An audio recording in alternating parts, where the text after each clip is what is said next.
Throughout the past years, we have been seeing some amazing Righteous Fire builds that kept increasing in power despite GGG's effort to nerf them down.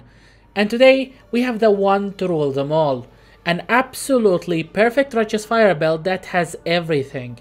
We got high damage, massive area of effect, ridiculous clearing speed, and shiny explosions. We are also immune to a lot of things. No stuns, no bleed, no elemental elements, no curses, we can't be slowed, and we have 75% chaos resistance. That's in addition to great physical and elemental mitigations and extremely high life regen. This is my go-to build for all content including uber bosses, which you are going to see me beat in this video. So first, let's begin with our ascendancy. We are an elementalist, for many reasons. The first one is that we need a reliable way to reduce the elemental resistances of enemies, and Mastermind of Discord does that for us. It allows our exposures to reduce affected enemies' resistances by another 25%. Now we use Wave of Conviction to apply exposure in this build, which inherently reduces the elemental resistances of enemies by 15%. And with this node, it's a total of 40% resistances gone instantly. Next we path to Heart of Destruction. This node gives us 30% more elemental damage for 4 seconds if we have hit a unique enemy. Unless you are dealing with an uber boss, 4 seconds will be more than enough to get the job done. While this effect is dormant, you get 60% increased area of effect, which is specifically useful for mapping. From here we go for golem nodes, starting with Liege of the Primordial. This one doubles the effect of all our golems and automatically resummons them after 4 seconds. Finally we have Elemancer. This node allows us to summon one additional golem and renders them immune to elemental damage. With both nodes you are guaranteed to maintain 100% uptime on your golems and their bonuses. And with that we are done with our ascendancy. Now let's talk about our passive tree. Our tree focuses on life, fire damage over time, area of effect, and most importantly, life regen. We regenerate around 70% of our maximum life every second in this build. Now once you are high level enough, consider adding 2 large fire cluster jewels, each having the minimum amount of passives. These have some powerful notables like Burning Bright, Widespread Destruction, Master of Fire, and Smoking Remains. Next we branch off into 2 identical medium cluster jewels. These adds the following notables: Burning Bright and Flow of Life. And that was it for our passive tree. Now let's talk about items. For our chest, we got a Crusader Explode chest that also has +1 level of socketed active or support gems. We got both mods on an item via Awakener's Orb and managed to hit both with a decent life roll along the way.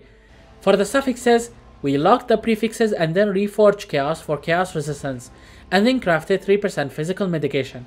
Our next item is a Helm whose socketed gems are supported with both burning damage and concentrated effect.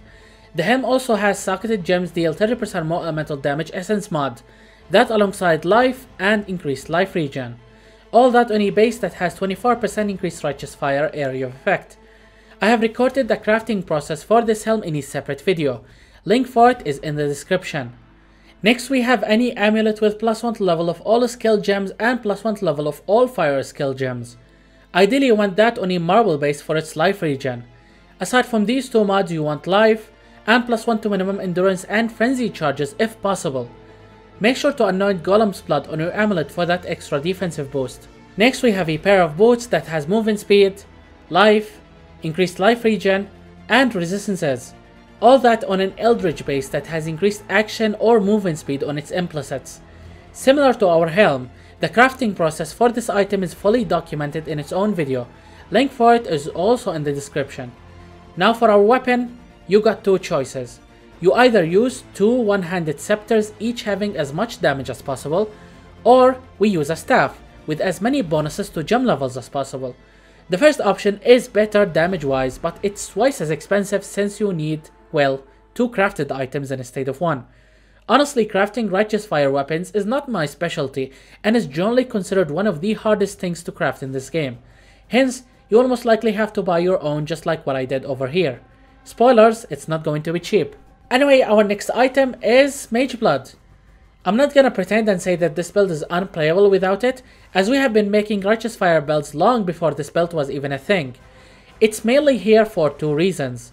The first one is the permanent movement speed boost from our Quicksilver Flask, and The second reason is that we use every single elemental flask in this build, which greatly reduces all elemental damage we take, as well as giving us lots of baseline resistances to begin with.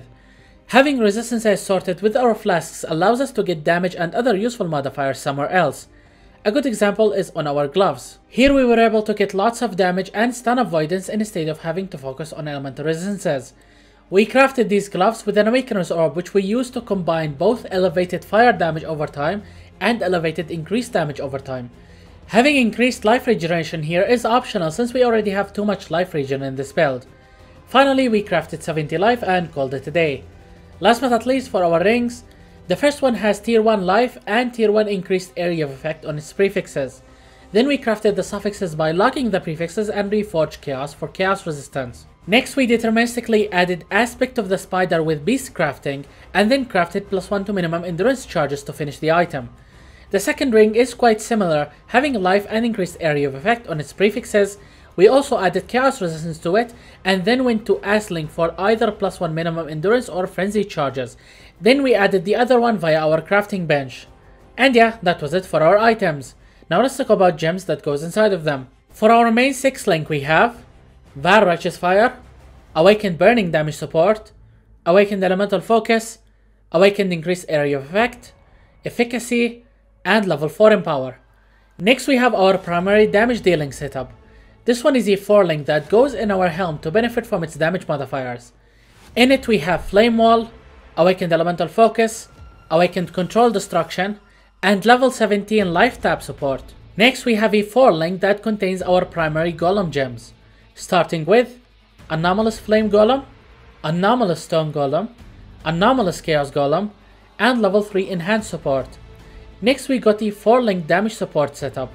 This one is responsible for deleting the elemental resistances of our enemies. We have Wave of Conviction, Awakened Hex Touch, Flammability Curse, and Herald of Ash. Last but not least, we got a couple of leftover gems that goes in our remaining sockets. We have Malevolence, Vitality, Phase Run, Arcane Surge, Increased Duration, and the Portal gem. And yeah, that was it for our gems. Now let's talk about jewels. For our Watcher's Eye, we have 22% to damage over time multiplier while affected by Malevolence, and 15 increased life recovery rate while affected by Vitality. Next we have one Unnatural Instinct Jewel. Place it in this specific socket to benefit from the nearby area of effect nodes. Any remaining jewel sockets you have left should be filled with a normal rare jewel like this one. We are looking for 2 things, life and damage. You are going to need 8 identical copies of this jewel with my specific passive tree setup. Last but not least, for Bandit's Quest, unfortunately damage over time belts does not really benefit from any of the bandit bonuses, hence we decided to kill all of them for their +2 passive points. As for Pantheons, we get the Soul of the Prime King for its freeze immunity, and the Soul of Garukan for its shock effect reduction. And that was it for the final raid boss of all Righteous Fire builds in Path of Exile. If you guys have enjoyed this video, then make sure to leave a like and maybe even subscribe so you don't miss out on any future build guides like this one. My name is Phoenix and I will see you all in the next video.